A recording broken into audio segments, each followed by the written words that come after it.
Want to see the front guy.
Huh?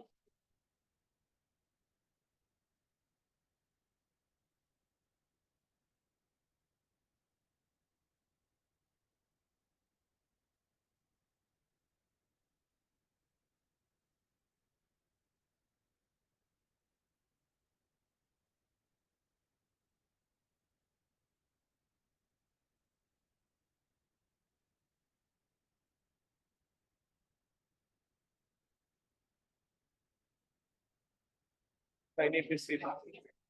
I need to keep the laptop.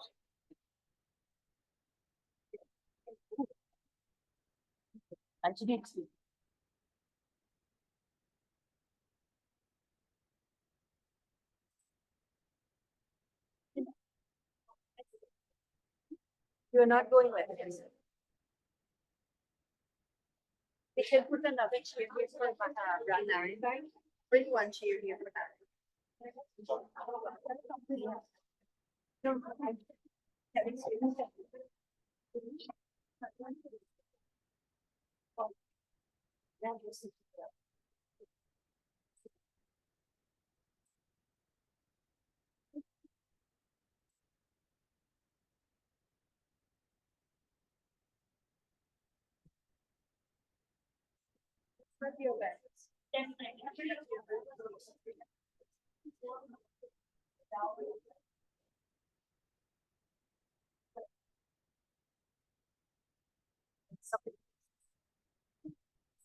Actually,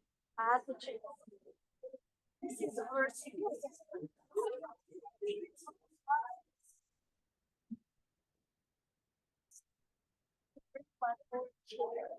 Restraint. Entrance. Yeah, you can go.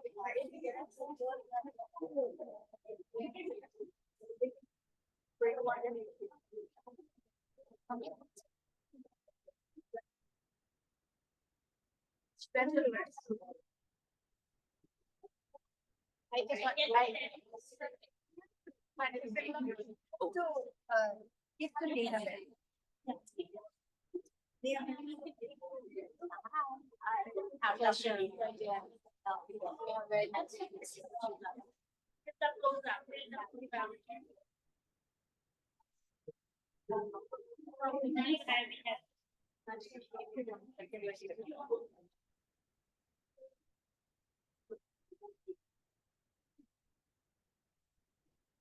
Pleasure.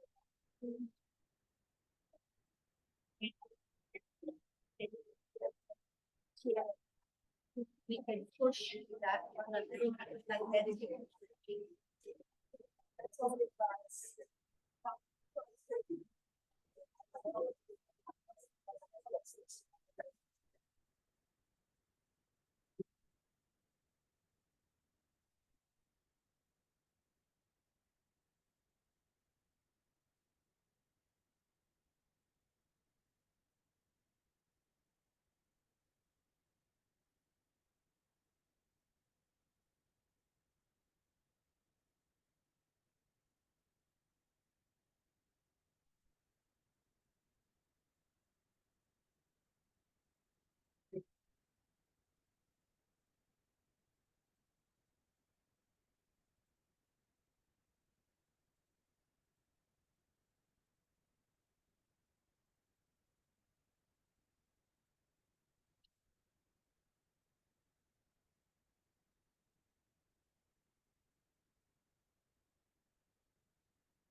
Om Shanti. So everyone just settle down. Have a moment of silence.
Om Shanti.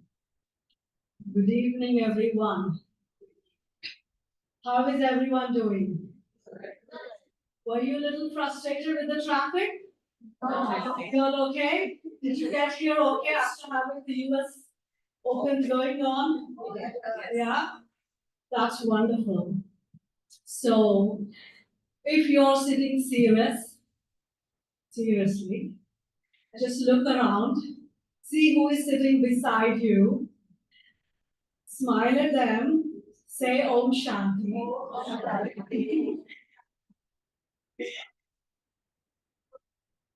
So you all understand what is Om Shanti, right? And those who don't understand, yes, they're like, no, you don't understand Om Shanti. Om Shanti is a greeting of peace, which means I am peace. So this evening, once again, welcome to this community event. It's wonderful to have you all.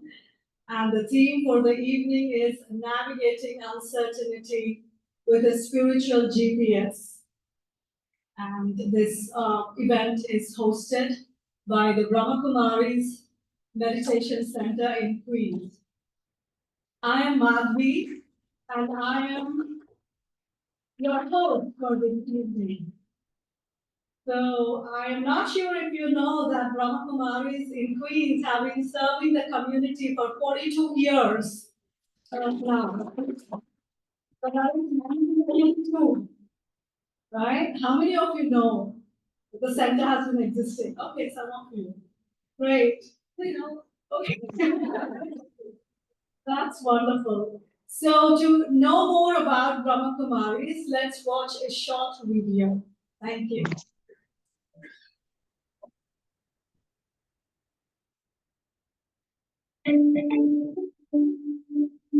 Welcome to the Brahma Kumaris, where a new world is opened up for you. From humble beginnings in India in 1936 to a global organization with over 8,000 centers in 110 countries and 1 million students worldwide. Through their tireless commitment, passionate heart, and determined spirit, the Brahma Kumaris arrived in America in 1974 and have since grown to 35 main centers throughout America. There are also 2 residential retreat centers, Peace Village, located in upstate New York, and Anabuti, located in Nevada, California. I want to just share a little bit about how the centers of Raj Yoga meditation began in the United States. Actually, I was in Caribbean islands and I got an invitation from New York that we want to start something about meditation. And it was in 1978 I came here and we rented a very small apartment in Astoria. And from there, I found that a lot of people have interest. I realized that there is so much being there. From there onwards, then centers started in many other states.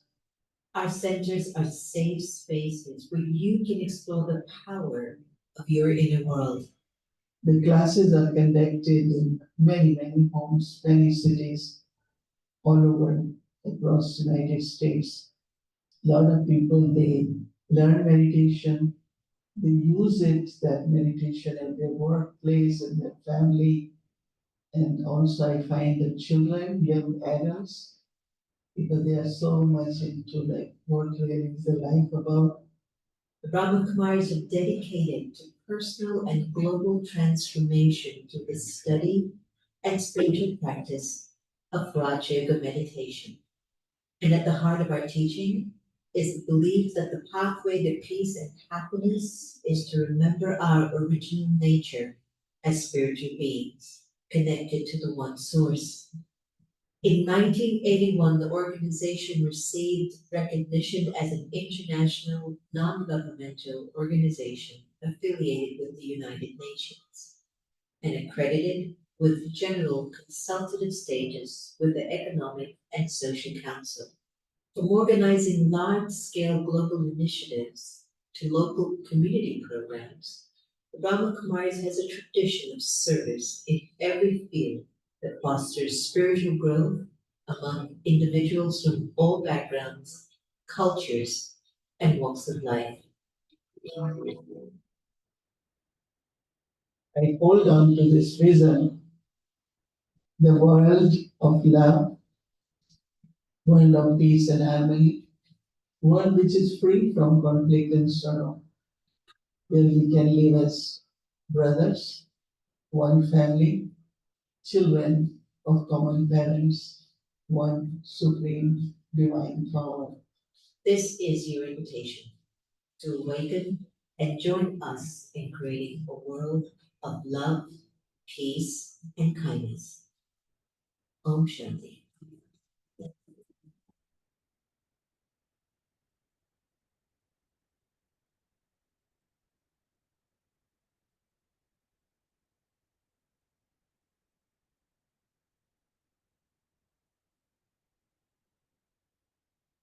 So tonight, we have the privilege to hear from Sister Asha from India.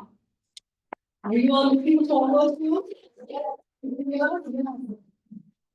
So I must say that Sister Asha is a very powerful spiritual leader, and I have learned a lot, which I'll share in a moment.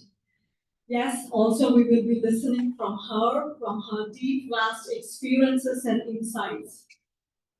And also we have our two beautiful friends, Trinell Gabe and Dr. Neeta Jain. Thank you so much for taking time and coming and accepting our invitation. And to add more flavor to this event, we have Priya Roy, our beautiful singer of this event, and she will be lifting us all up with her inspirational and melodious singing. Yes, Priya? Thank you so much for coming. And so, before I introduce our guest speakers, I have a question for you. Do you all know what GPS stands for? Yes, yes. Yes, who knows what GPS stands for? Guide us to the right direction. It is actually called, exactly, yes, it's called Global Positioning System, right? Now, I want to ask you very quickly, let me see who is going to do this. Create a spiritual abbreviation for GPS. Very quickly, let's see who will come up with. God positioning system. God Positioning System, that's wonderful. Yes, Dr. Jane. It is God path of spirituality.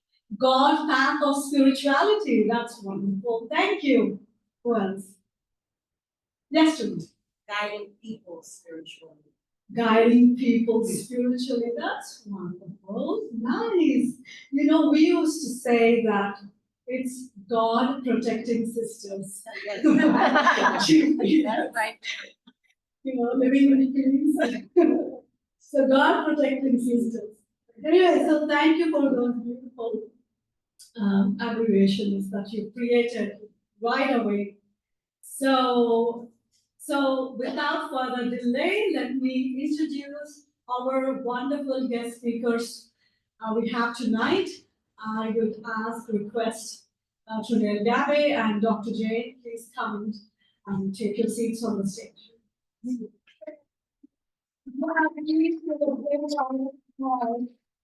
Our guest speakers. So let me introduce them. Trunel Gabe is a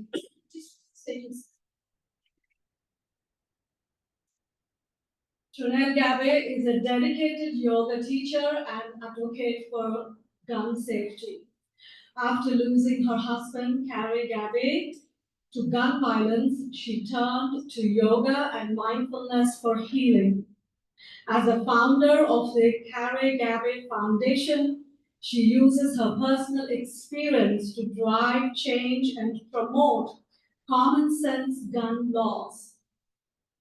Trunel is a certified yoga teacher and has completed training in mindfulness, pranayama, Ayurveda, and Reiki. Trunel's work exemplifies a profound dedication to personal and collective healing, advocating for meaningful change while fostering for a compassionate and mindful approach to life's challenges. Trunel, it's wonderful to have you. Thank you for being with us. Dr. Nita Jain is a Democratic district leader, an accomplished educator, and community leader. With over 25 years of experience, Dr. Jain is a visionary force in both academic and community spheres. She has received numerous awards and honors from various community and political organizations for her work promoting peace, education, and social justice. She is a doctorate in psychology, as president, CEO, and founder of the International Ahimsa Foundation. She promotes nonviolence and peace by conducting workshops for children at local schools. Through her leadership of various organizations, she has made a significant impact in the community. When I was reading Dr. Jane's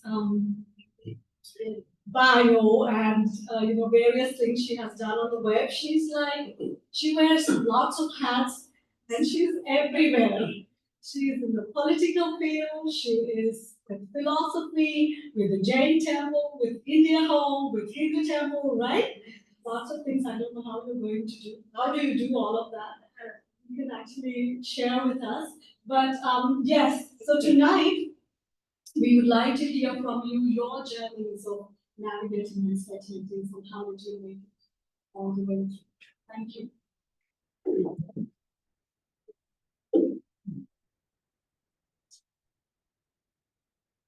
Good evening, everyone. Thank you for being here for such a beautiful humbled and honored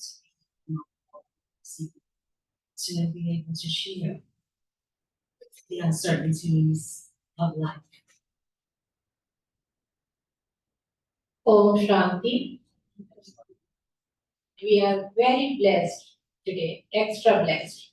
We are blessed every day because we get in the morning and we go home and sleep again with our families. But today we are extra blessed because we have a blessing of Sister Asha, a divine soul, who is here with us today in this hall.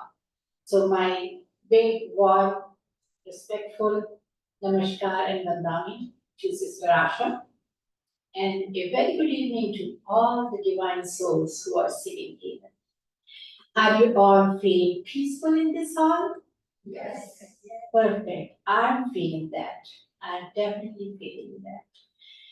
It is very nice to see all of you. And as you see this video just now, we all saw that. Brahma Kumaris started in 1937, something, right? 750, sorry. It started with the interest of spirituality. But today, in the world we are living, it became a necessity. It became a need. Spirituality became a need for everyone to lead and to live a peaceful, harmonious, and loving life with each other. How many of you are agree with me? Perfect. Thank you so much. Yes. So I would like to share a story. It'll be 9 years on September 15th that I lost my late husband, Carrie Debate, to gun violence. My husband, Carrie, was assistant counsel to Governor Cuomo. And he grew up in poverty, in rancher housing in the Bronx. What was so amazing about Carrie is he was a visionary of hope and of sustainability and how to be able to walk this life of compassion and kindness. He graduated cum laude from Harvard University. He was the first Black president of the undergraduate council, and then proceeded to get his law degree from Harvard Law School. What is ironic is my husband drafted legislation on the SAFE Act that set precedent as one of the toughest gun laws in New York, and yet his bright light was extinguished by this. My late husband left our home to partake in a street festival called Jubilee, which is an annual celebration that happens on Labor Day weekend. Labor Day weekend is actually this weekend. So it's a very hard, emotional, tough time that's coming. That unfortunately I have to deal with, as well as my loved ones, family, and friends who know Carrie, shared the energy and the exuberance of such a brilliant life, where his life was extinguished too early. So you can't imagine being 37 years young and having to bury your spouse. How many people have fell in love in this room as you can just raise your hands?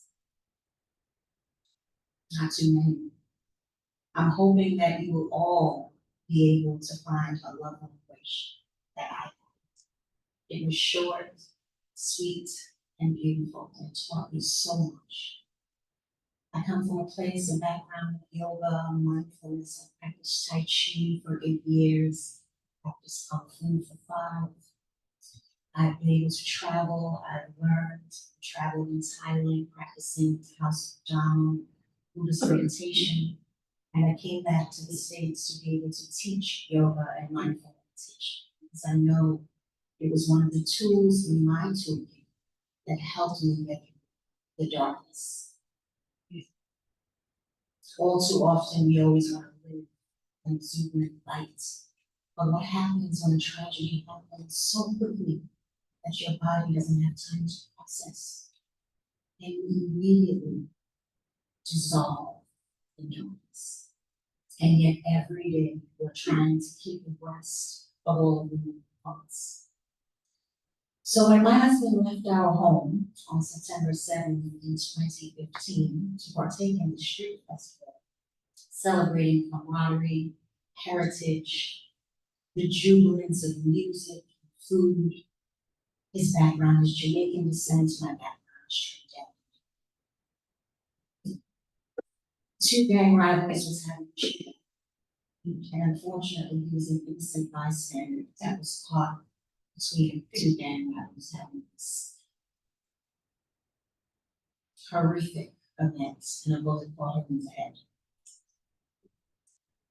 When I got the phone call, you can't imagine to explain I was, but the phone call was your husband's dead. Within 4 minutes later, I received another phone call saying, your husband is alive, get to the hospital. I fainted. I woke up hysterically crying. I was shaking. I didn't know what to do. There were so many emotions that was going on. The one thing I did do was call a cab. And when I went downstairs in the cab, the driver said, ma'am, we can't get you to the hospital because of the parade and the celebration that was happening in the street. So I shared with him what happened, and I said, by any means necessary, I need you to get to the hospital. My husband's fighting for his life. What would normally take 15 minutes to get to the hospital took 45 minutes. You can't imagine the feelings and the emotions that I was dealing with in the car just to get there.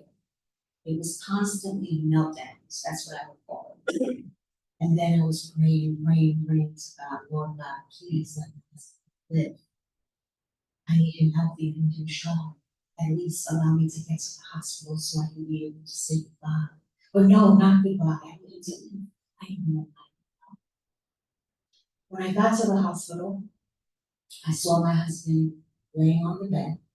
It was another breakdown. I sobbed and cried. And I was just saying to God, why? Why is this happening? Why is this happening? What's happening? I immediately went to the doctors and said, my husband works for Governor Cuomo. I don't have my phone on me, but I need his phone. And I need to call the governor. As a matter of fact, my husband's best friend at the time was Attorney General. I need to call that person, and I need the best doctors in here to make sure that my husband lives and he survives. And they said, ma'am, we're on it. It took 9 days for my husband fighting for his life, where I had to make the darkest, hardest decision alongside my family and friends, and that was to take him over life support because he was pronounced brain. All of the next steps of going dress shopping to bury my husband, planning a funeral, making sure he was sent home in a beautiful way. The hardest path that I had to walk. But what I realized is, I remember when the doctor did the first surgery on his husband, he said, we don't know how your husband is still alive. He was supposed to be pronounced dead, but he's alive for a reason. And I remember the 9 days in the hospital, always talking to him and sharing with him, Lovey, this morning the doctor said that you can see. This morning the doctor said you are paralyzed from the right side. This morning the doctor said you are paralyzed from the right side. Babe, the doctor said that your gag reflex is gone, which means you can't eat and digest food anymore. When people said he can't hear you, I said, yes, he can. And I'm going to share with him every day how much I love him, how much people are here and out, rooting for him to live. And when I had to have the conversation with him, this was acceptance in my eyes now, and I was like, I'm not going to make it. But I do want to share with you that the one thing I'm going to try to do is create a dream that we want to have together, and that will start with you. So day 3 of my husband fighting for his life in the hospital, I asked the doctors if there was any way that I could treat his sperm. And they said, we don't know, but we're on it. The following morning, we went through surgery and we were able to. 2 years later, after my husband passed away, I did in vitro fertilization, prayed for a healthy, happy baby boy. Because my husband would have been the last of the baby, and our happy, healthy baby boy is now 6, and he's named after his father. So even through uncertainty, there is always hope, and there is always light, and there is something much bigger than us, guiding us through this life. The one thing that we all have in common is death. So the purpose of this life is to live. And how do you live? You live how you want to be treated. You always show up with kindness, with a smile, knowing that everyone has a story, something they have dealt with, some hardship. It's a different story, but yet it's the same. Thank you.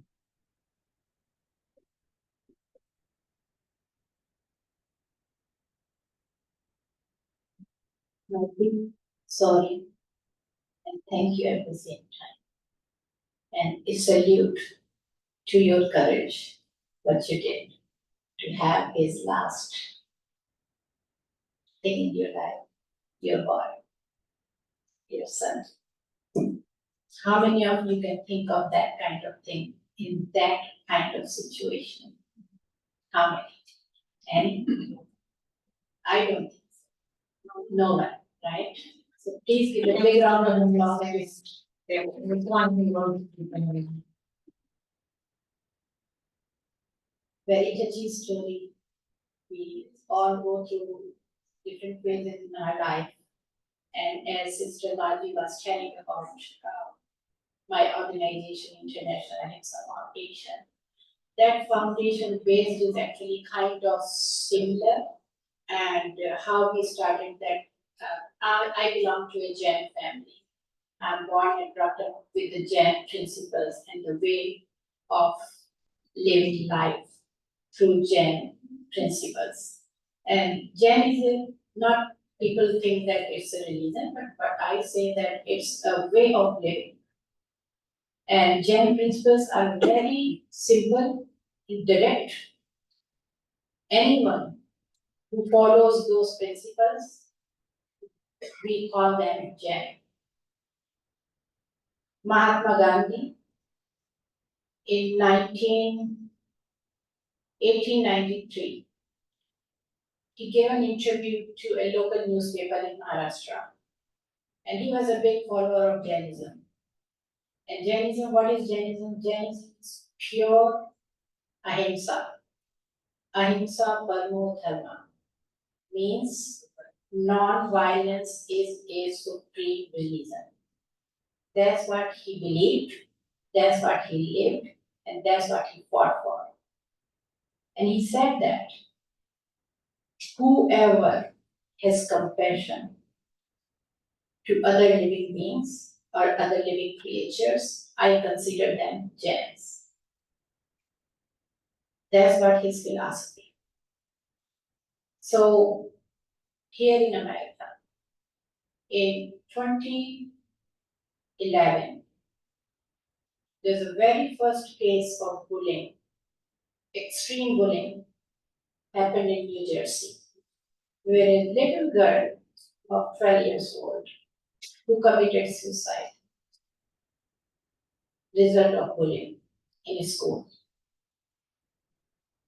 Believing in this non-violence act, your thought, your actions, your words, and everything. Because violence doesn't come only in one way. Violence doesn't mean only that when you kill someone. No, not with the action. You can kill, it starts actually from your mindset. The minute, the second you think of hurting someone, the violence starts. You don't have to say. Then it comes to the next step, when you say something harsh and say something which really hurt other people. So it's from your mind to your word and then to your actions. And that's where a couple of people were sitting, as Mr. Madhvi mentioned also, India Home.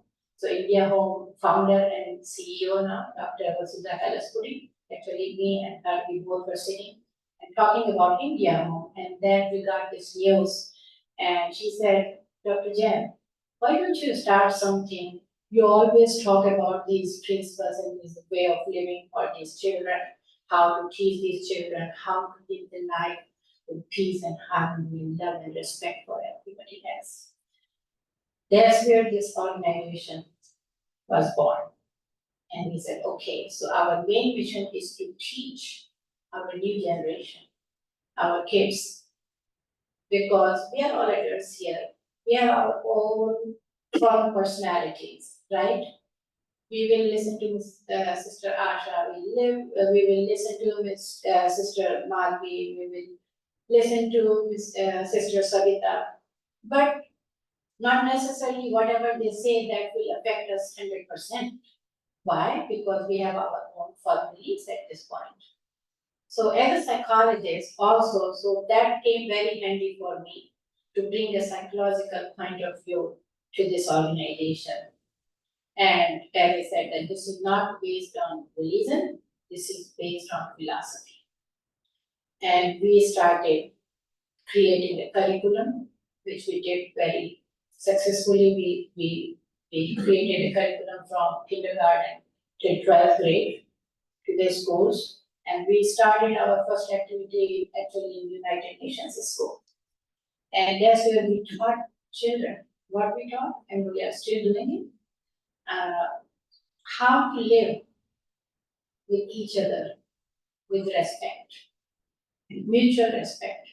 That is very important. If you don't have mutual respect, I will not care what she is saying, right? You will not care for me, what I'm saying, right?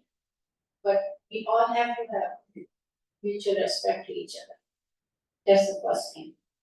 And if children know and learn that at that early stage of their life, you can imagine how beautiful the world is going to be. If all these kids have these seeds in their behavior, in their personality, to respect each other, to have compassion, to have feelings, not to hurt anyone. And then you will see definitely, and I'm very positive, that that day is not that far out, where we can have that beautiful world to live together with harmony and love. And that's where this whole today's topic actually comes. GPS to spirituality, right? So we teach these kids, you should also, when you go home, ask your children, what do they do in the whole day? What is the best thing they did? What is the thing they feel proud that they did today, something good to someone in school? In the beginning, they will have hard time thinking, but then next day when they will go back to school, they will definitely try to think and do something good to other person and come back to you and say that yesterday I couldn't figure out what I did to anyone, but today I have something to tell you.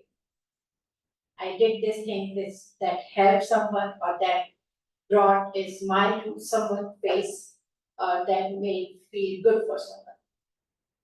So then this one thing goes on and on and on and on and on, and kids will have a long list of things. It's same thing like manifestation. When I thought you said first day, I say, okay, manifest 5 things. Okay, you say, no, I don't have 5 things. I have only one thing in my mind, which I need. I will manifest for that.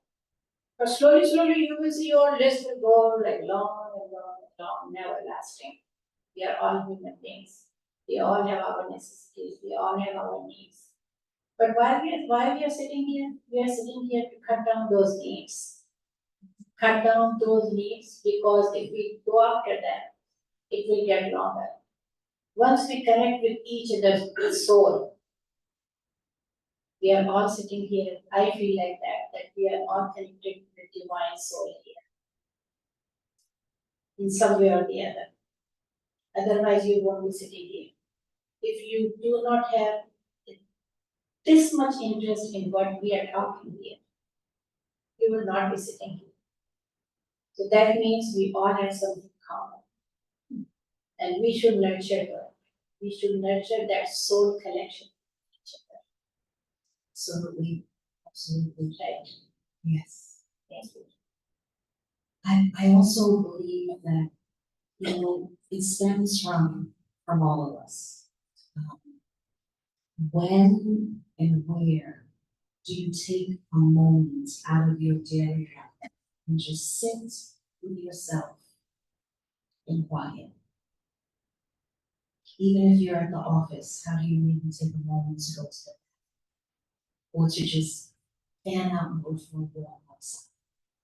Hug a tree, touch a tree, hug a tree. Because all too often, not having that many trees in certain areas of the city really can be a limitation. I started the Carry the Bay Foundation, and thank you, Dr. Jane, because it's always so beautiful when you have an organization where you're giving back to people, especially our children, because they are our future leaders of the world. But we also, as adults, have to be able to disconnect and be able to show up for our children from a place of warmth, from a place of patience, compassion, kindness, constantly. How do we not resent this? When we are going through certain circumstances and hardships in our life, how do we continuously show up with a smile on our face from a place of joy? It's one of the hardest things to do. So again, as adults, we have to be able to show up and practice that daily so that we're living it. It's a constant practice. Through the Carry the Bay Foundation, we have a wellness center, and we teach our children through our program ahimsa. I was going to say the Sanskrit word ahimsa, which means nonviolence. And we start from kindergarten, but we also have seniors class, and one of the yogis is actually here this evening. And we just teach you how to breathe, how to connect with the breath. When you connect with the breath, you're connected to actually calm down a little bit to hear you. Has anyone in here ever heard their heartbeat? It's a beautiful thing because you're instantly connected with your journey, which is your life. And I remember the first time I heard my heartbeat, I began to cry because I felt like, I'm really internalizing this body. And how beautiful is that? I had the opportunity to go to Brahma Kumaris in the Catskills with Sister Michelle Schimmel, who's here this evening, who invited me. And it was such a beautiful weekend.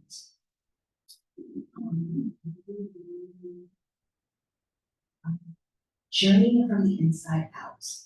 That was the name of the weekend retreat. And boy, did I journey from the inside out. I had the opportunity to meet my soul. It was beautiful. It was an orange light. That was the color of my soul. It scared me. And then it felt like the sun shining. And I was like, this is the light that I have to exude every single day. Where my husband lost his life, I get to continue living. So why not? Every person I meet, I always make sure I'm in the present moment. When I'm having an urgency because my 6-year-old son is having a meltdown, I make sure I go down to his eye level and I'm in the present moment. It's a constant, it's something that we all have to learn to do daily. That is the only way we'll be able to show up 100% living in the present moment. So I'm humbled and honored to sit here today and meet Sister Asha, and for you to be able to bask us with your presence and your wisdom. I'm a person who's always learning, as life is the never-ending journey of experience, and our experiences is minute by minute, day by day, until we talk about this one. And on our tombstone, that dash, the time we took our first breath to our last breath. What are you living? What are you doing? How are you showing up in the dash? That is your journey and your task. The dash. Make it a good one. And touch every being that has a heart that you can. Except mosquitoes. Thank you all a lot. Thank you so much for sharing your wisdom and insights. Yes, Moshi. Yes, I just want to share 2 experiences with these little divine souls when we were doing the activities. We do a lot of activities, my organization and Kumaris do together throughout the year. So when I was telling you that I was doing an activity on non-violence in UN school almost 10 years back. And what we were teaching them that we should respect all the living beings, not only the human being, but all the living beings. There are 5 different kinds of living beings in the world. So when I said that this tree has, we all have different senses. The human is the only one who has 5 full senses. All other living beings, some has 1 sense, some has 2 sense, some has 3 sense, 4 sense. That's how we come up to the 5 sense human being. So when I was doing the circle time with these kids and teaching them that what is 1 sense and what is 2 sense living being, and I gave them an example that the tree is also a living being, right? There was a kindergarten girl sitting there on the wood table where we were doing the activity. And she got up right away from that table and she sat down on the floor, on the rug. And anyone can guess why? Can anyone guess why? Yes. So she said, Dr. Jen, it's so sad. I don't want to sit on this table. I said, why? What happened?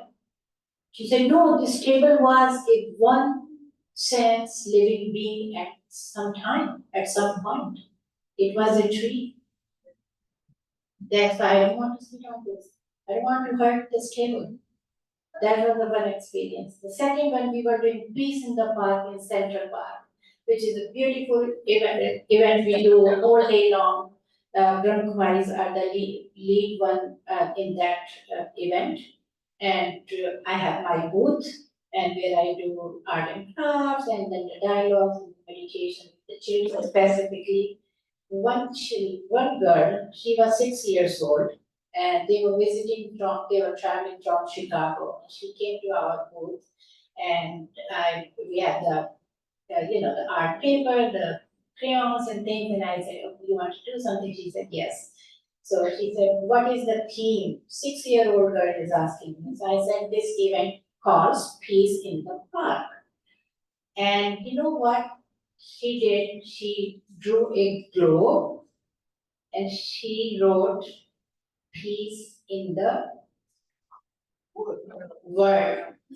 She said, why peace in the park only?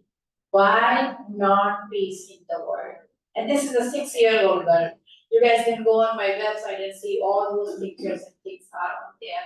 It's IAF New York, USA website. Thank you, Sister Madhvi. I'm so sorry to hold you back, but I really wanted to share these beautiful, touching experiences. Thank you so much. So I will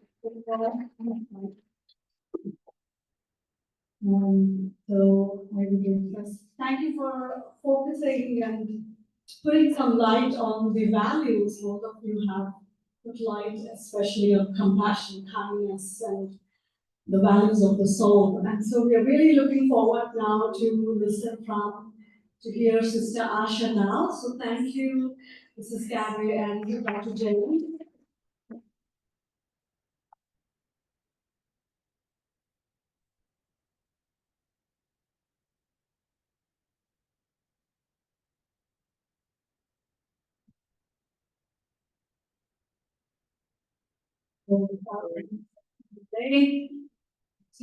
Now is the moment we all are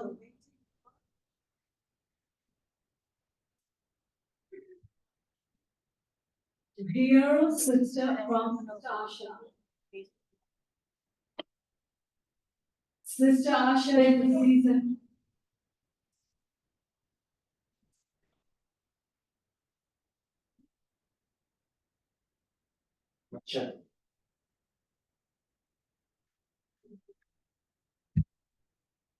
Sister Asha is a seasoned spiritual leader, an educator with over 50 years of experience in the Brahma Kumaris organization. Known for her dedication, wisdom, and orator skills, she has held various leadership roles, including the director of the Om Shanti Retreat Center in Delhi and a member of the Brahma Kumaris Management Committee. Sister Asha has traveled extensively spreading the message of peace and spirituality through conferences, workshops, and media appearances.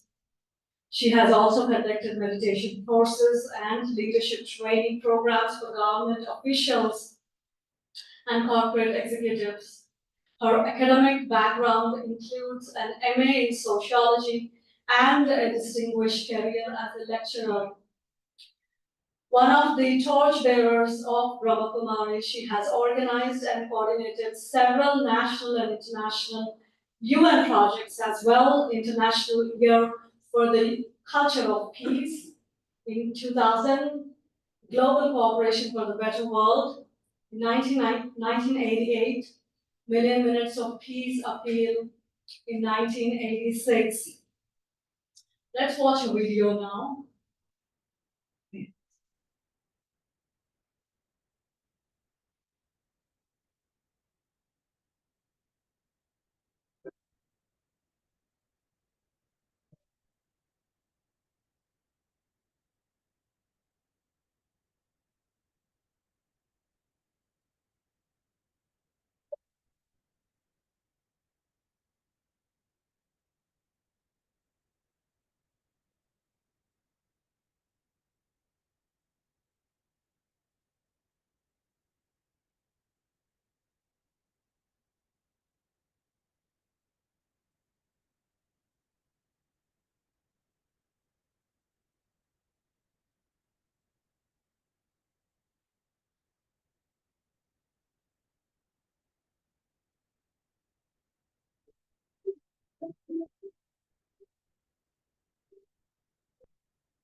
So I must say that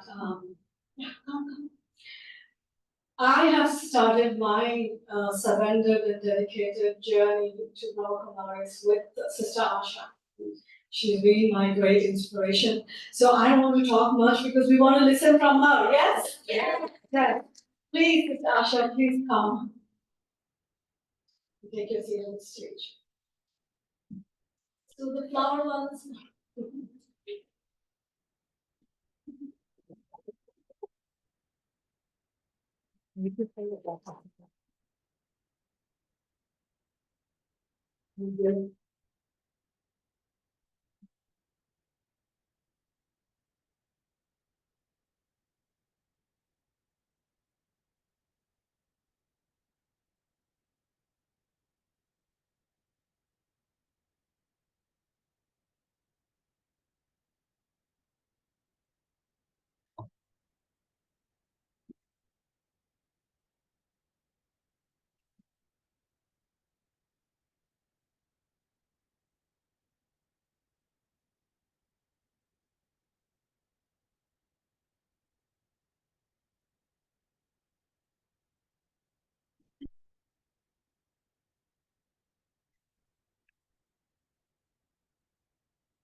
Om Shanti.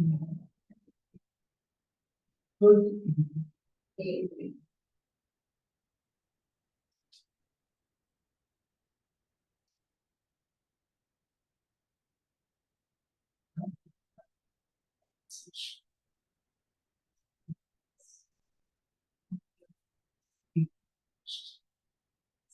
And it was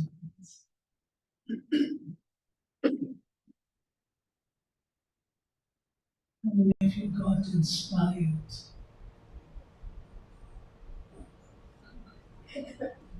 How many of you got hopeful?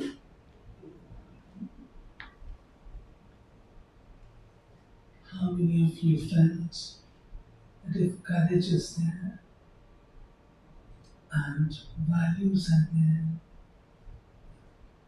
anything can be possible? So, thanks, big thank you to both Dr. Nita and Asha. I was also deeply touched. And this response to uncertainty triggers from inside, comes from inside, as to how we have nurtured, sustained, lived our life over the years. It is not something that something happens and we respond to it spontaneously. I'll be sharing a few things out of my experience and also out of the experience of others. But we're living in such a world where anything can happen to anyone at any time. Things are so fast moving, we're hardly able to keep pace with them. Things which we never expect happen. America has very, very harsh example, I would say, when the Twin Towers were done. Who expected it? Who expected it? It's an uncertainty. Such uncertainties we are handling every day. If you look at your daily routine also, you will find that there are uncertainties which you are handling. But when we talk from here, we talk at a broader level, and I would say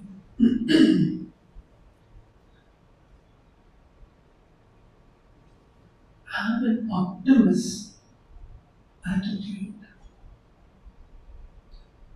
Uncertainties will come. You have to accept them. They will be there. Nowadays, you plan something, something goes wrong, and you're not able to do it. You want something, not able to do it. And if there is bigger kind of occurrence, uncertain kind of things, what will you do? What will you do immediately? Watch the situation, assess the situation, and then plan how you will respond to it. I'm very optimistic, and my observation, my experience is uncertainties They bring opportunities to us. Opportunities of what? To bring out from within what is lying latent with you, your qualities, your virtues, your values, those things which are lying latent, dormant. It gives an opportunity to make use of that. If we convert, have a positive attitude towards them, and look at them not as a challenge, not as something which is saying to me, now what will you do? No. But it's an opportunity thrown to me how I navigate through it.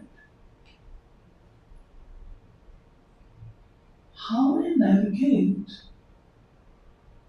depends on my certain habits, certain actions, certain the kind of thinking that I've developed, my mindset, my inner powers, and so on. Experience says when there is something outside, it seems to us difficult if we do not have power to face them. If we have internal power, it becomes easy to face the circumstances and situations. It comes to the point where we have to empower ourselves. How we do it, I'll come to this point a bit later. But there are a few things which I would like to share. Number one, anything that happens,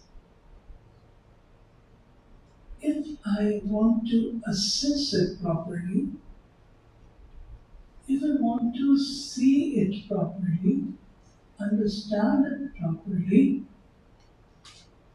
then I feel that I have to see the things as they are. Instead of thinking too much,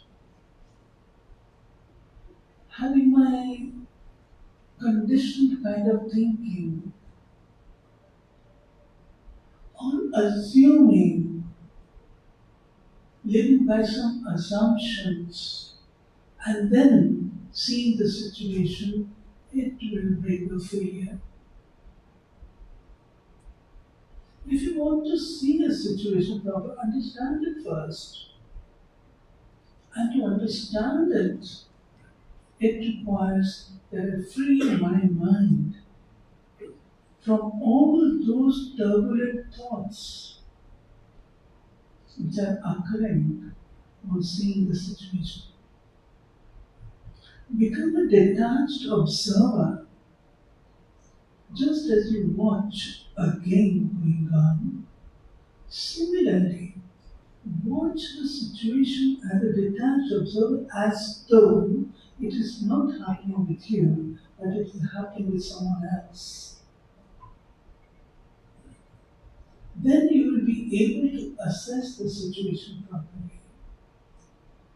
And when we are able to assess the situation properly, understand it properly, free of all kind of conditions, oh, this has happened, earlier also it was like this, so I have to respond. That response may not be correct. Free yourself from preconditioned thinking. Free yourself from assumptions. Free yourself. Oh, this thing had happened so and so time. Again, it has happened. No.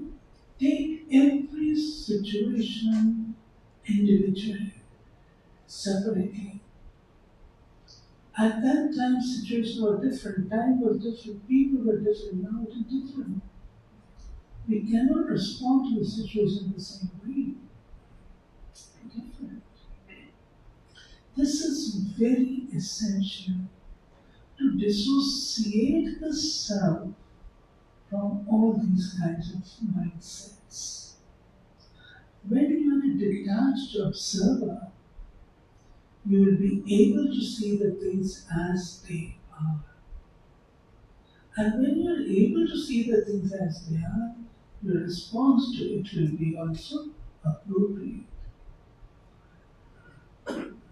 Another thing which has enabled us or which helps is out of box thinking. You remember when we were small children? In India, we do that. I'm sure in America also must be doing it. Small children, we were given 9 dots and we were asked to join them. Do you have this in America? Yes? And what was the trick? What was the trick? Without lifting your pencil, you had to join all the 9 points. What was the trick? You have to go beyond those 9 points outside and then start joining. Remember? Similarly, our thinking, when we, if the problem is coming from a person, do I really understand the person? Or do I assess on the basis of my past experience? You will say, sister, past experience helps. No doubt. No doubt. Past experience helps. But past experience also becomes a hindrance in dealing with the person or the situation. Why? People change, situations change, times change. Do I also change? Do I change? I want to live with those 50 years back, those ideas, even to this day. The world has changed. Have I changed? We don't want to change. Let me tell you, when I was touring Europe and when I reached Switzerland, one of the topics for my talk was change who? Me? Change who? Me? All of us want others to change, but we don't want it. And the solution lies not in changing others. If you ask me frankly, ask yourself a question: can you change anyone? Tell me. Yes? No? Because it depends on person's sweet will whether she wants to change or not. You cannot change anyone. One of our sisters, senior sisters, she used to be always cheerful, happy. I asked her a question one day: Didi, how is it that you are able to keep yourself always happy, always cheerful? She said, Asha, I have never learned to listen that I can change anyone, and this is why I'm happy. So the change has to begin with me. I have to change my thinking, my mindset, my attitude, my response, and so on. Dear sisters and brothers, we are living in such a time, although we are independent, But what I feel is we are one family. Aren't you? We talk of one God, one world, one God, and this is one family. Do I really,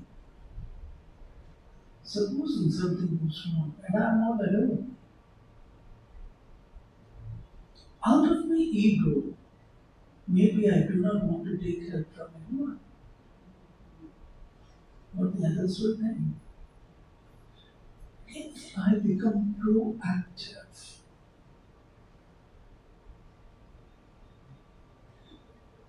possible, it seems, so this is one little story. It seems there was a big wooden log lying in the middle of the road. Father and son were walking. The son said, Father, shall I remove this log? I said, yes. Why not do it? He did it and was not able to move it. Father said, you have not applied full powers again. Did it? Again, he was not able to. Third time again, ultimately he give up. Father said, you have not applied full energy, you have not made full efforts, not full energy, not full strength. I did everything. Then he said, you could have asked me, I was there with you. You could have asked me to help you. We have become so individualistic in our thinking that we hardly like to take the help of our people. I may not have all those qualities, but my neighbor may have. This quality of getting and giving is getting. If I start giving help to others, good wishes to others, what returns? Good wishes will return. And dear brothers and sisters, America believes in blessings. We believe in blessings. There is nothing more powerful than the give and take of blessings from each other. It is the blessings that come to our rescue. Maybe I'm a very wealthy person and you can put me in a very, very refined kind of an ICU when I get sick. But ultimately, what I have to go through is me. I have to have all those powers, all those that strength to face that disease. No one is going to come to us. But what comes to my rescue is the blessings. Blessings that I earned by my behavior, blessings that I receive from others. When we return home, we calculate how much money I have earned today. Do I ever ask myself, how many blessings have I earned today?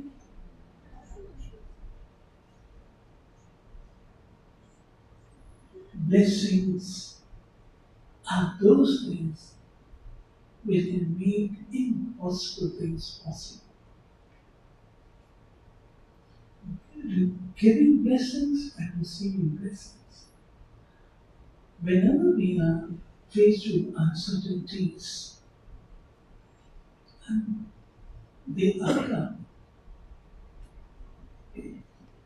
what we require is the right kind of response to the situation, or in other words, right kind of decision has to be taken.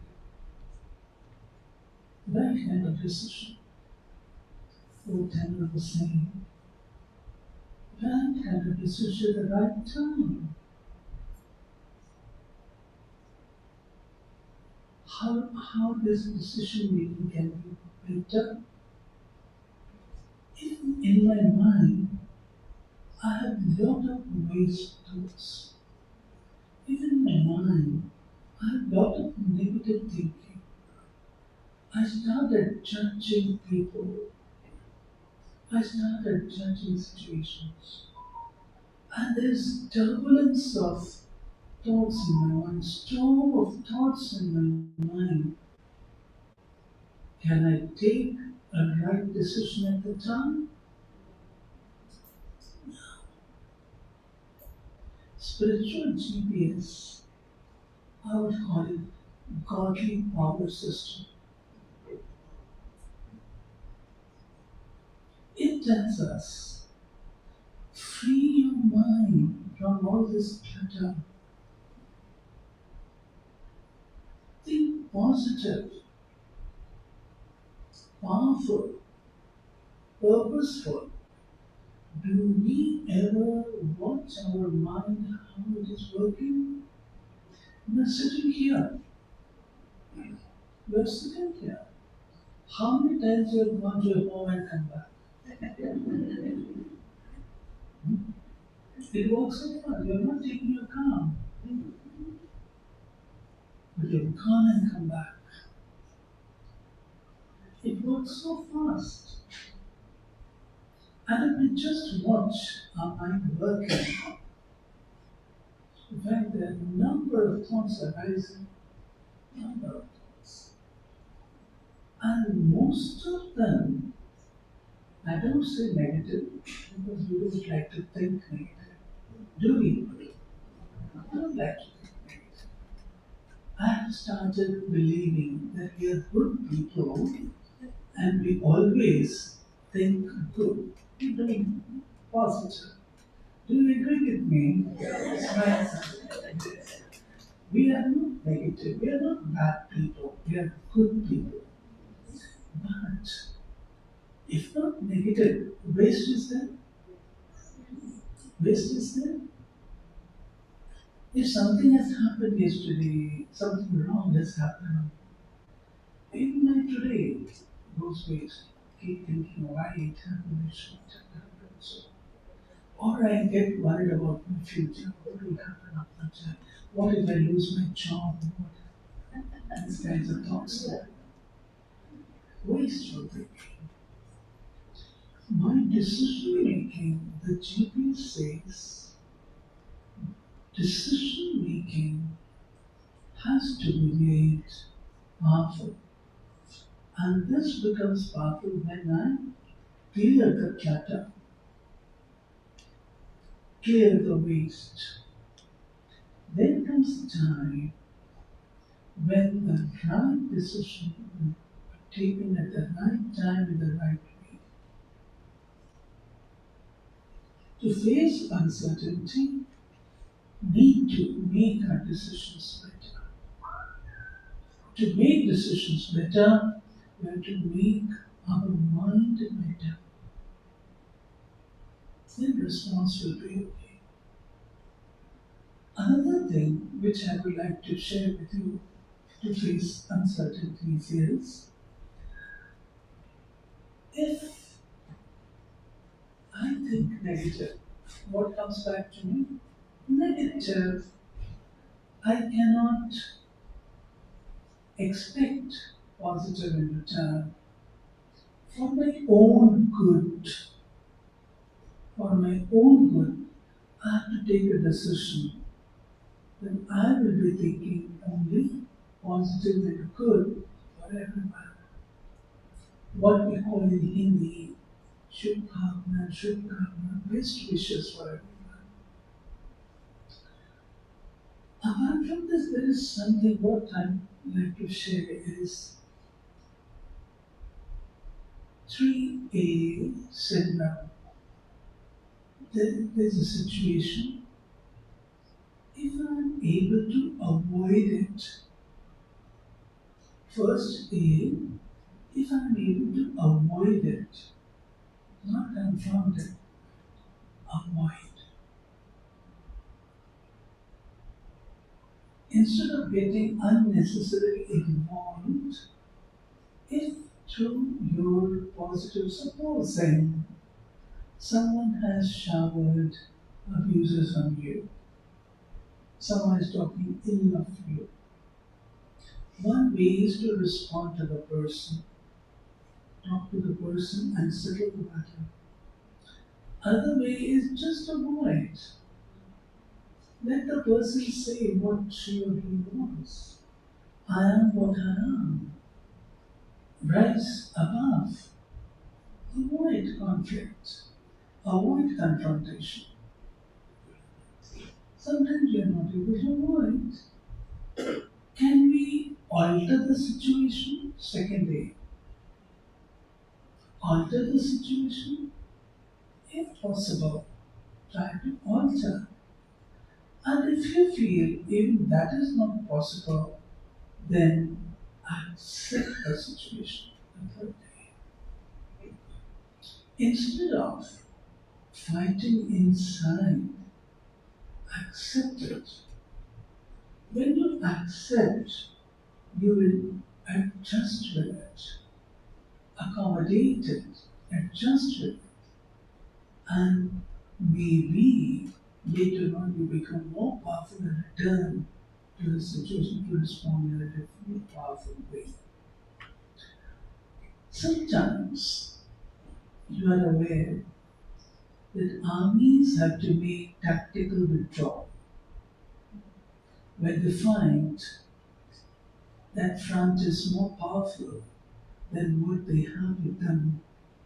They tactically withdraw, empower themselves, and then they go back. Similarly, when you feel the situation is very powerful and you're not able to face it, tactically withdraw yourself. Withdrawing does not mean to be a cowardice. No, it means that you are preparing yourself to go back. How do you prepare? There are a few things. One is self-introspection. Second is what we like to say, meditation. There is something which we call silence, traffic control of thoughts. Empower yourself. Look at yourself through self-introspection. Look at yourself. The situation outside is like this. Where am I weak? Where am I to work on myself? Empower yourself and go back. In this, meditation helps a lot. Meditation tells us to connect with the self. Meditation is not simply, I'll talk about it, but it is not simply sitting in silence, no. And meditation is a very active kind of an activity. What do? We look inside, check ourselves, talk to ourselves, see ourselves, introspect where I am. Global position system. This GPA tells you where you are, what the situation outside is and what you are. If I am able to see myself deeply and equip myself with godly power by connecting with the Supreme through meditation, with the relationship of the Father and the Son, remembering Him, I'm not alone, He is there with me. we are together, he is my guide, he is my force, he is my power. Mentally connect with him and then make yourself powerful. When you make yourself powerful and go back, response will be better. And for this purpose, I would say, Sister, we talked to you about meditation. So, I would say,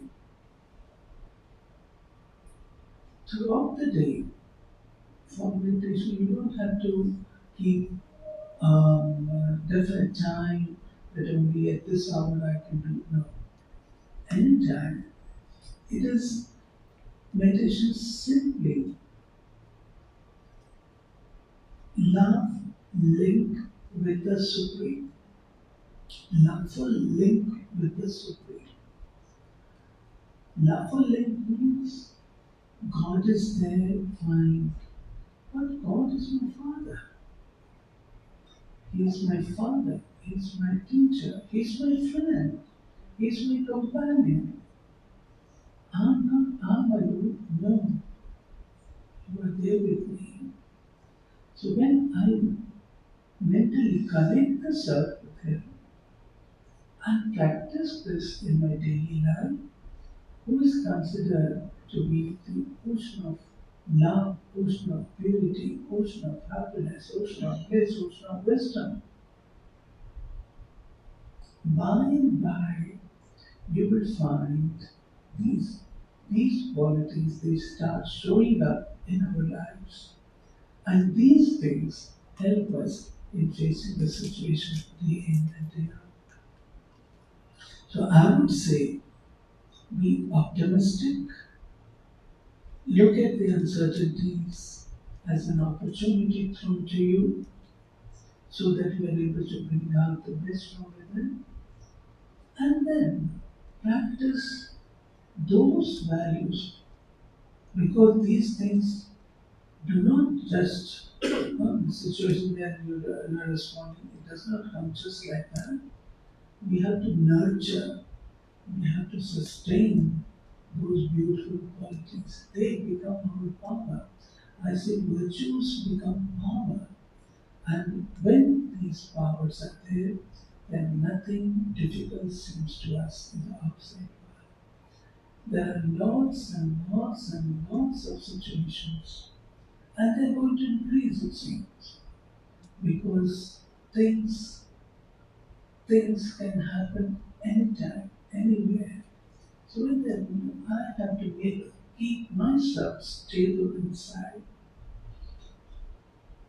When I'm uninfluenced and unaffected by what goes around, uninfluenced, if I get influenced by what is happening outside, I will lose my power. Oh, it is more powerful.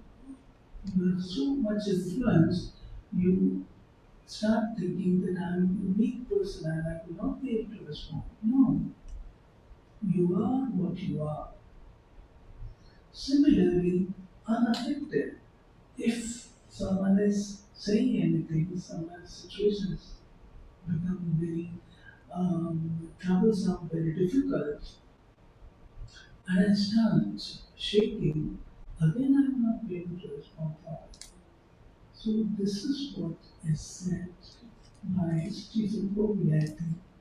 Whenever anything happens, look inside where I can equip myself, what I can change, what I have to transform. When the attention is on the self, then the things are better outside to deal with. So these were a few thoughts which I wanted to share, and if there is anything I'd like to answer. Okay. Thank you very much, Om Shanti.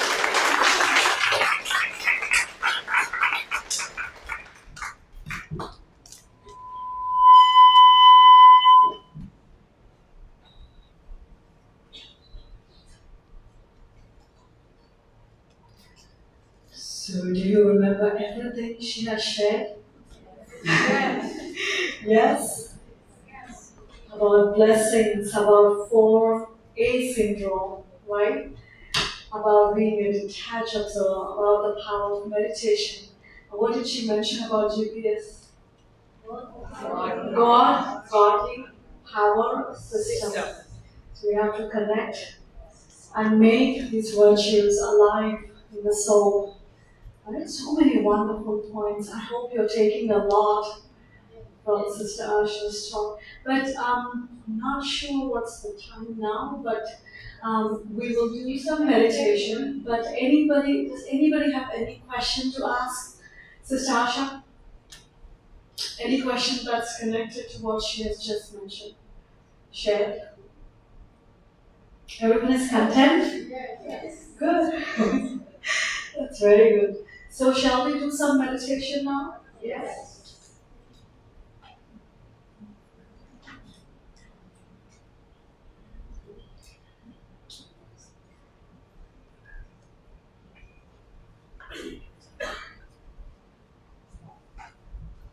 How many of you have been to India? Okay. And how about the rest? So those who have been to India and those who have not been to India, all of you are welcome to come to India. Yes. It is a nice country, although not like America. Not like America, but it is a nice country. People are good. People are nice. People everywhere are good. People everywhere are good. Human beings are basically good people. We are all good people. We are not weak people. We are powerful people. Hmm? We are powerful and we are able to handle everything. Possible? Possible? We are able to handle everything powerfully. Powerfully. Possible? Yes. And we could act. Meditation has become a necessity, let me tell you. Earlier, it was a hobby. It was a status symbol. But now, meditation has become a necessity. Sister will tell you about it. So, what Sister Asha has shared about silence, I think I'll take that point as the basis for this meditation. So, a few moments, let us all become very present. Allow the mind and intellect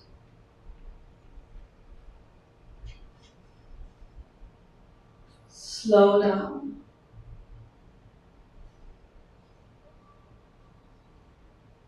Let all the physical senses slow down.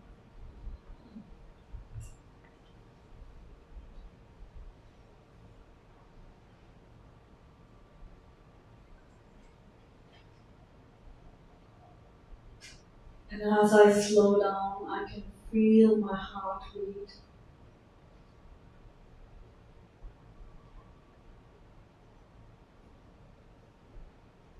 I can feel the silence in my senses.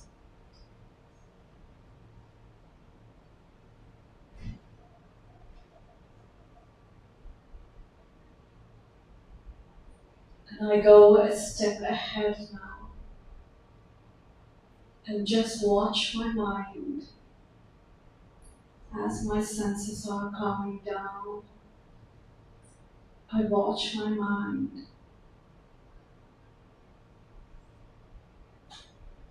Let the mind also slow down. Slow down all the thoughts of rushing out. What's next?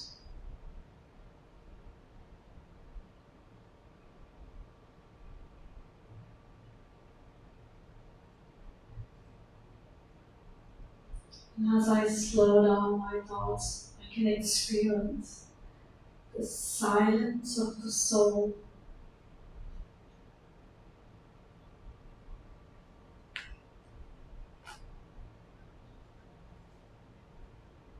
In the center of the forehead.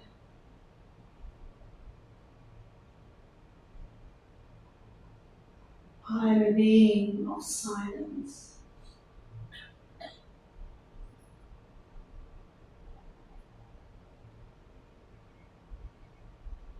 And this silence is powerful.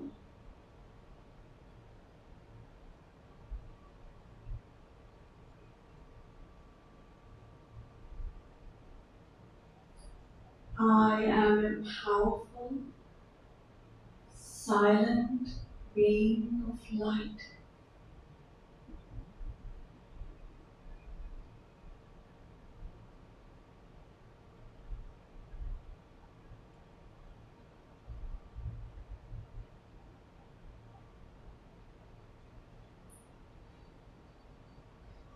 In this silence, I experience the intellect to be stable, a stable intellect.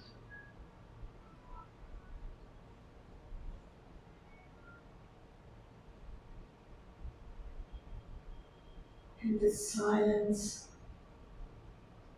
my thinking is very clear.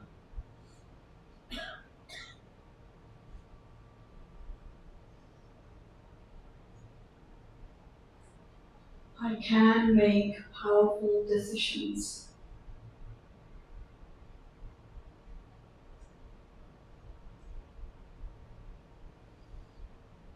I take this power of silence as my GPS to navigate through all the uncertainties of life.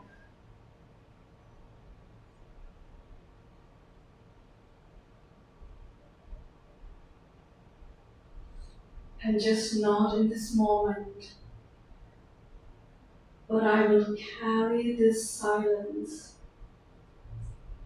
as I leave this room, as I continue my journey with other tasks and actions.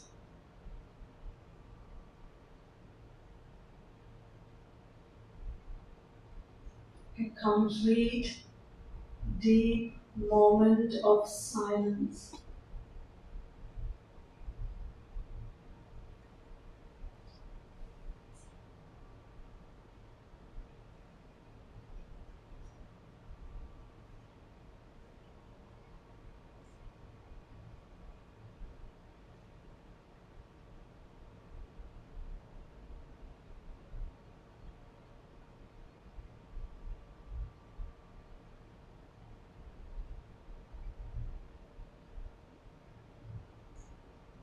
Om Shanti.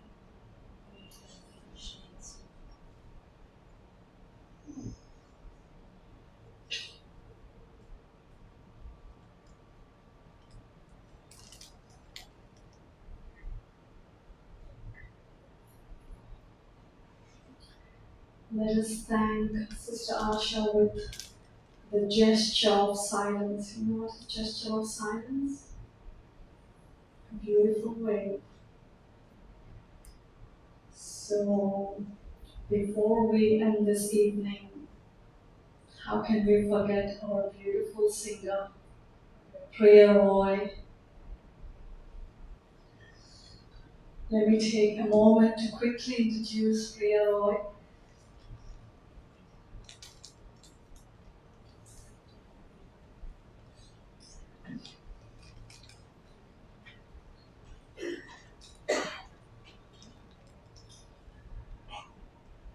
Priya Roy is a New York City-based performer and producer.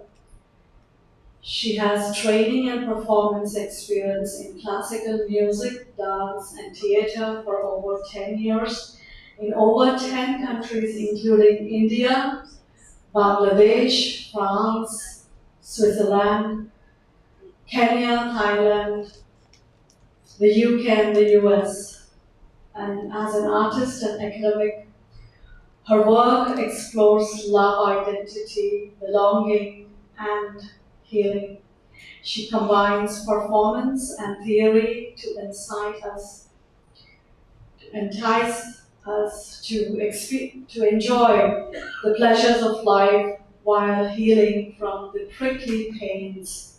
She regularly performs in NYC with her jazz soul band, produces immersive concerts, and teaches trauma-informed yoga and guided meditation with live music. Her debut album, Beloved, which explores the journey of healing through love and music, will be released next year. So let us give a hand to our beautiful singer, Priya Lord.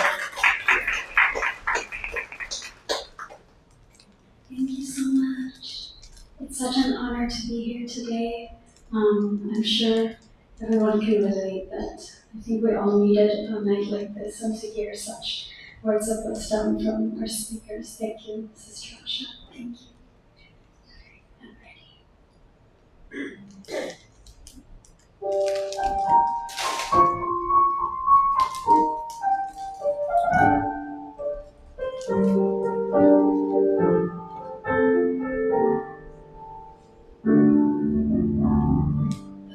Flying high, you know what I mean. Sun in the sky, you know what I mean. Breeze drifting on by, you know what I mean. It's a new dawn, it's a new day, it's a new life for me. And I'm feeling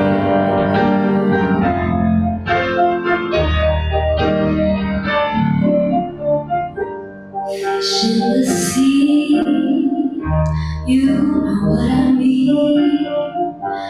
River running free, you know what I mean. Blossom on the trees, you know what I mean. It's a new dawn, it's a new day, it's a new life for me. I'm feeling good. Dragonflies out in the sun, you know what I mean. You know what I mean. Don't sleep in peace when the day is done. That's what I mean. And this whole world is a new world and a bold world for me. And I'm feeling good.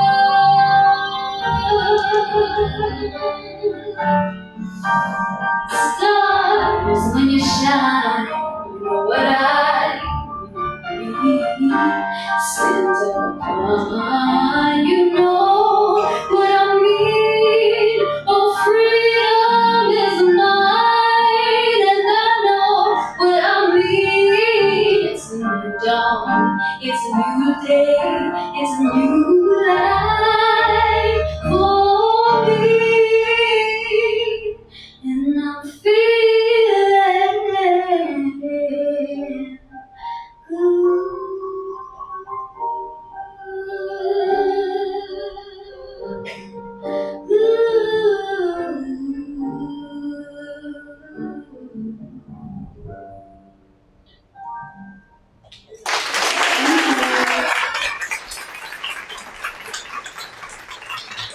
Thank you. Feeling good.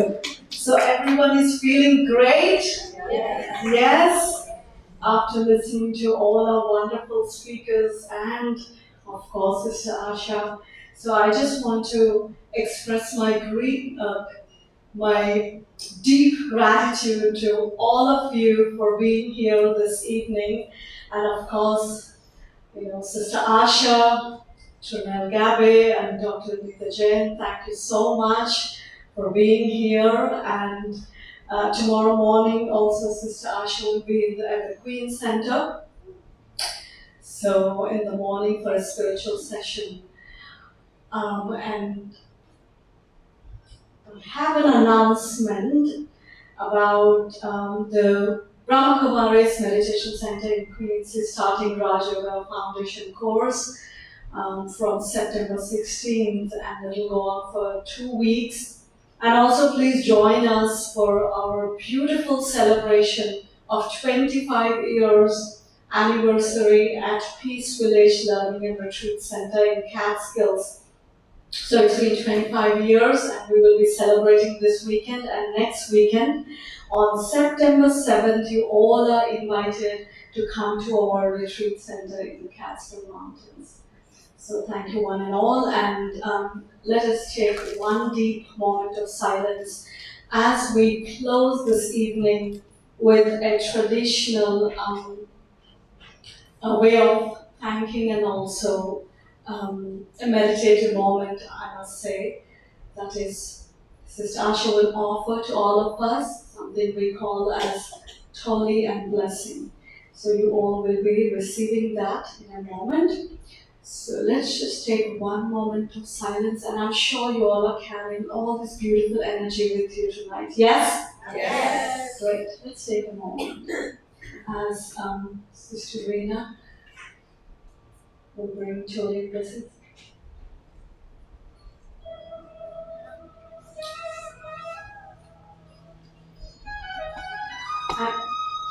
And just before you leave the hall, please do take some refreshments. There are some refreshments available for all of you.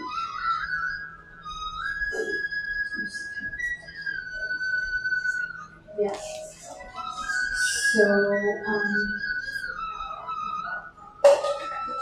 So I would like to invite Dr. Nita Jain. Please come.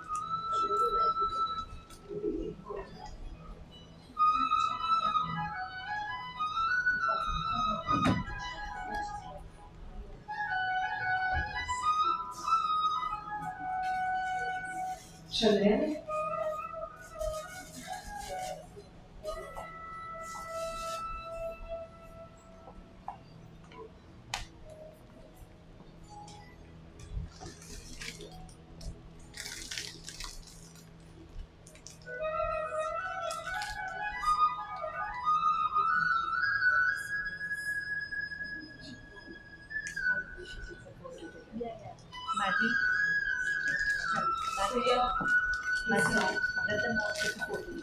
Yes, please come and take it. It's a picture perfect moment, memory. Stand. Yes.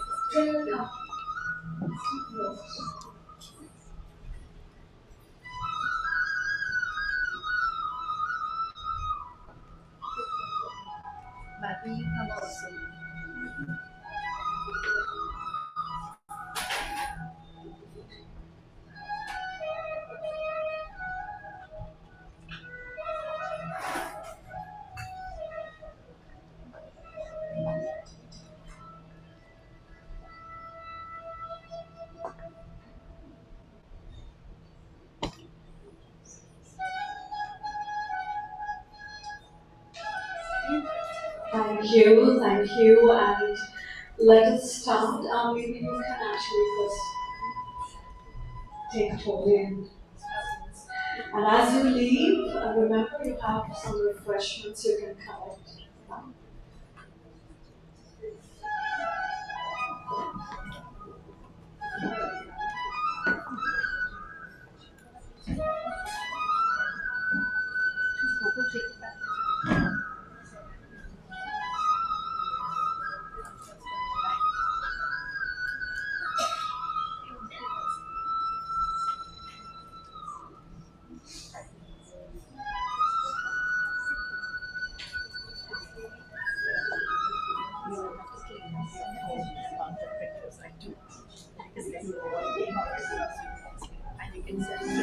So just Om wanted to Shanti. mention, that Sister Asha gave you all an invitation to come to the retreat center in India as well. So it's a beautiful center. You all watched it. It's in Delhi, Gurgaon. So go for it. So we can start from here. Please come and take your Shanti is peace. I am peaceful. And we are extending our peaceful vibrations and our love towards the celebration of 25 years of service at Peace Village. My good wishes, congratulations again to all those who have been serving and all those who have been served and further extending the message. So all our good wishes for your anniversary. Om Shanti.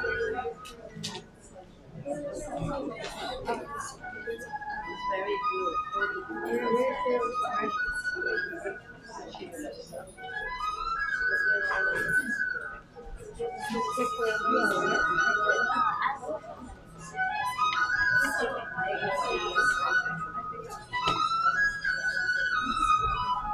You know Arthur? He's like very, very good. He has to be well. He got he fell and hit his head. I spoke to him 2 days ago.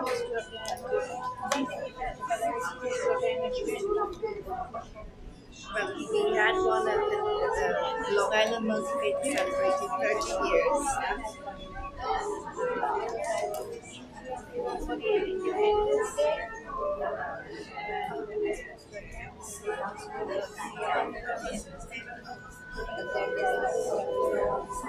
He fell about a month ago. And so he was at the hospital. And he's home now. Yeah. He's home now, but still taking a little healing time.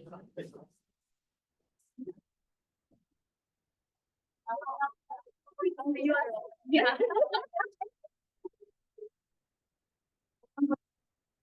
Thank you very much.